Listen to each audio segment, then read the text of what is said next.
네, 강프로입니다. 자, 이수 페타시스 보겠습니다. 이수 페타시스가 지난주에 하락폭을 조금 키웠죠. 근데 고가 돌파가 나왔습니다. 제가 계속해서 말씀드려요. 주식시장은 가격이 먼저 실적이 좋아지기 전에 가격이 올라간다는 건 실적이 좋아진다고 보는 거나 마찬가지고요. 실적이 좋아지는 과정에서 우리는 가격이 먼저 뜨기 때문에 타점을 잡는 게 중요하다. 그러면 타점을 잡기 전에 무언가 이유를 한번 찾아보죠. 왜 올라갈까요? 엔비디아가 강하기 때문에. 엔비디아가 강하면 어디까지 연결이 돼 있죠? 하이닉스가 강하다. 또는 삼성전자가 강하다. 그리고 한미반도체가 강하다. 그리고 이수페타시스가 강하다. 왜? 여기 뭐 만들어요? GPU. 그쵸? GPU엔 뭐가 필요해요? HBM.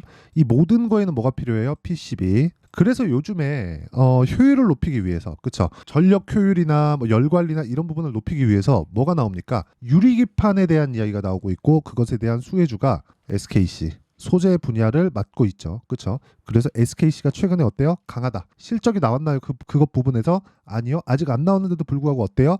강한 움직임을 보이고 있다. 가격이 먼저 뜬다. 그럼 이수페타시스도 여기 3월 달에 다시 고가를 돌파하는 것 자체가 지금 상황에서 보잖아요. SKC 이것보다 약해 보일 수 있습니다. 하지만 여기 23년도의 움직임을 보면 어떻게 됩니까? 훨씬 더 강했기 때문에 매물 소화를 해야 되는 시간이 더 필요할 뿐이다. 근데 그 소화가 끝났다. 확인하고 매매를 해야 되는 그런 구간에 왔다. 자, 이렇게 보셔야 됩니다. 주식시장에서의 시세 원리는요. 가격이 먼저 뜹니다. 왜? 돈이 들어와서 움직이니까. 돈은 뭐예요? 냄새를 잘 맡죠. 냄새는 뭐예요? 앞으로 좋아지는 무언가의 내용들. 그래서 우리가 자꾸 호재를 찾는 거잖아요. 야, 어디서 무슨 정보 있는데? 이렇게 찾는 거잖아요. 근데 그게 중요할까요? 아니요. 가격이 먼저 다 반영을 한다니까요. 자, 그렇지 않았다면 자, 내용 보세요. 이수페타시스가 이쪽 구간에서 그쵸? 5월달, 6월달, 7월달 23년도에요. 이런 시세를 낼 수 있었을까요? 실적 보겠습니다.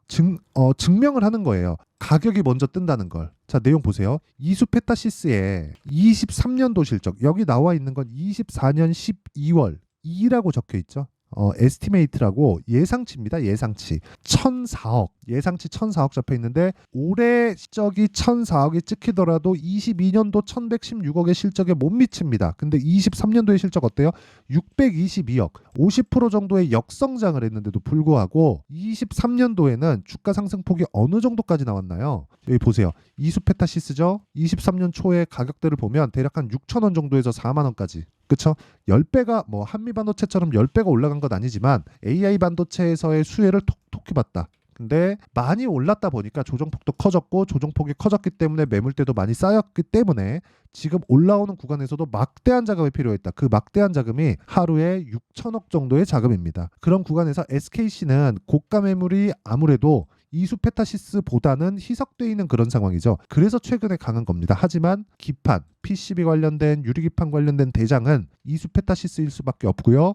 이수페타시스는 엔비디아에 직납을 하고 있다. 이 구간에서 우리가 봐야 되는 건 한 가지 내용이라는 거죠. 실적이 좋아질 때까지 주가는 올라가고 아직까지 실적 개선에 대한 부분이 이수페타시스까지 내려오지 않고 있다.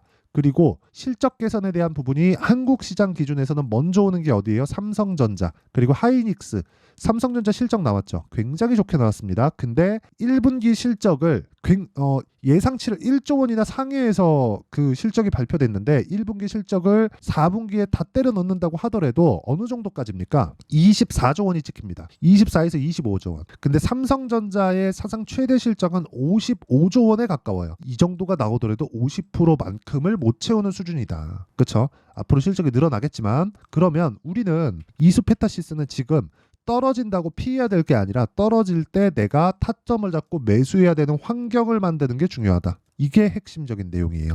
베이스로 잡는 건 SKC로 잡을 수도 있겠지만 기본은 엔비디아의 강세다. 그래서 미증시에 대한 움직임을 보잖아요. 어때요? 가장 많이 오르고 가장 시가총액이 높은 엔비디아까지도 아직 시세가 죽지 않았다. 지금 미증시 높습니다. 한국 시장보다 훨씬 높아요. 근데 빠지나요? 안 빠지잖아요. 왜? 엔비디아가 가고 마이크론이 뒤를 받쳐주고 인텔도 휘청휘청하지만 그래도 무언가 버티고 있고 그리고 이쪽에서 계속해서 투자를 하고 있는 기대감이 있는 메타, 마이크로소프트 그쵸? 이런 쪽의 시세는 지속될 수 있는 상황을 계속해서 만들어가기 때문에 그렇습니다. 그래서 타점 이런 부분을 다 이해할 수 있는 게 그리고 돈으로 바꿀 수 있는 게 타점에 대한 부분이다. 그래서 지금 중요한 건 내가 얼마에 잡는지 그 내용이다.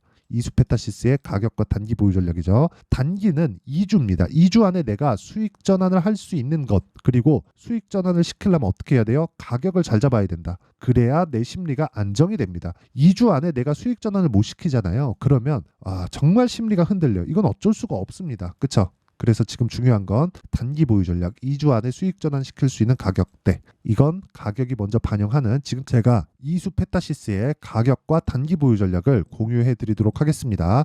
구독과 좋아요 그리고 상단에 있는 전화번호로 이수페타시스라고 문자 보내주시면 제가 가격과 단기 보유 전략을 다 공유를 해드리도록 하겠습니다. 자, 그러면 가격에 대한 부분에 대한 이해가 필요하다는 거고, 이런 부분을 이해했을 때 어느 정도의 성과가 나오는지 한번 보겠습니다. 자, 조작이 불가능한 화면이다라는 걸 보여드리기 위해서 제가 조회를 누르면서 보여드리고요. 실제 제 계좌 수익입니다. 실제 기간은 1월 1일부터 4월 5일까지 3개월 동안의 제 계좌 수익이다. 630%. 그리고 이 내용에 대한 부분은 아까 전에 말씀드렸죠. 주도주를 해야 돼만 이런 정도의 수익이 가능하다. 주도주를 매매하지 않으면 이런 수익이 불가능합니다. 그리고 실제 주도주를 했다는 건 시장 수익률을 월등히 상회했기 때문에 이건 그냥 당연한 거다. 그렇죠? 그리고 계좌 수익은 손실 부분이 포함되어 있는 거예요.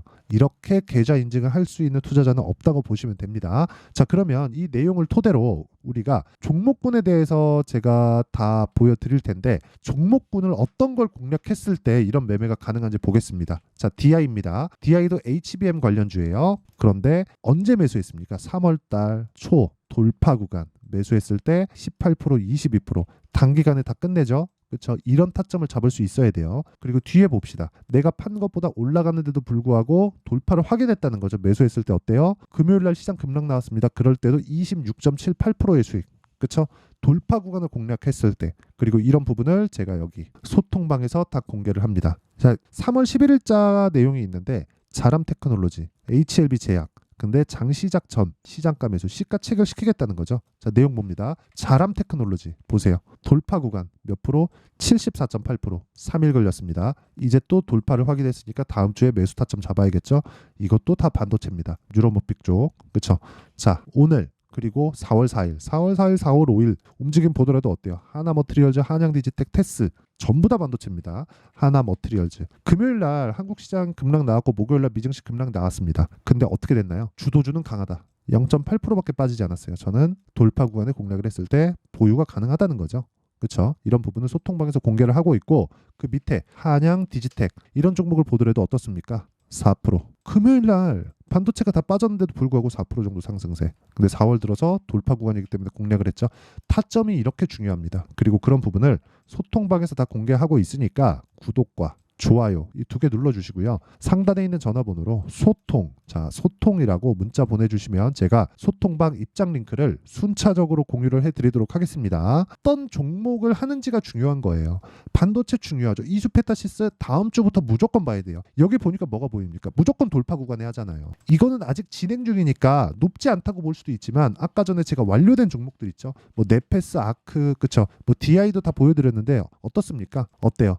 올라가고 확인이 안 되니까 그냥 안 사죠. 근데 2월 달에 돌파 구간 상한가 한방 그 다음날 매도 32% 수익, 이런 수익을 내야 나만. 구독과 좋아요 꼭 눌러주시고요. 상단에 있는 전화번호로 소통이라고 문자 보내주시면 됩니다. 자, 그러면 내용 정리 한번 할게요. 주식시장은 미래 가치를 가격이 먼저 올라가면서 결정이 난다는 거예요. 그러면 올라간다는 가격대가 있다는 건 어떤 부분이 발생한다는 겁니까? 가격대가 올라간다 그럼 뭐가 발생해요? 앞으로 실적이 좋아진다는 내용이 있는 거예요. 만약에 그 실적이 좋아진다는 내용이 안 나와요. 어떻게 돼요? 폭락 나옵니다. 언제? 올라가고 나서. 그럼 우리는 올라가는 종목을 해야 되는 게 그냥 당연한 거예요. 그렇죠? 이 부분을 반드시 기억을 해주셨으면 좋겠고, 이것에 대한 이해가 되었을 때만 나만의 수익 모델이 만들어진다. 나만의 수익 모델. 그리고 그런 부분을 소통방에서 공개하고 있으니까 구독과 좋아요 눌러주시고요. 상단에 있는 전화번호로 소통이라고 문자 보내주시면 모든 부분을 익힐 수 있고, 시세 관련돼서 이해할 수 있는 소통방, 그리고 타점 공유를 받을 수 있는 소통방에 대해서 제가 이수페타시스 타점 다음 주에 잡을 겁니다. 그런 부분도 소통방에서 다 공개를 할 테니까 모두 들어와서 배우세요. 자, 그리고 지금 상황의 대입 부분 그래요. 지금 강한 종목군들이 4월과 5월 달에 주도주가 된다. 그쵸? 왜? 올라가는 종목 사라 그랬잖아요. 왜? 이런 성과가 나오니까. 그러면 그 종목군들을 어떻게 분류해서 어떻게 판단하고 어떻게 매매할지를 제가 다 이해를 시켜드리도록 할 테니까 영상 끝까지 시청하시고요. 모든 분들이 성공 투자하셨으면 참 좋겠습니다.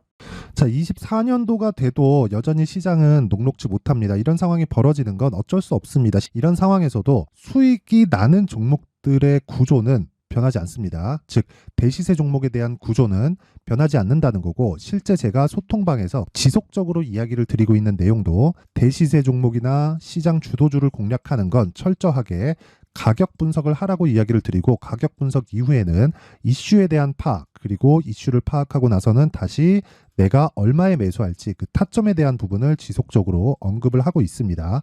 자, 근데 생각해 보세요. 1월 달에 시장이 굉장히 어려웠습니다. 어려운 상황에서의 어떤 종목들이 강했냐 보면 반도체와 그리고 바이오입니다. 자, 실제 여기 보면요.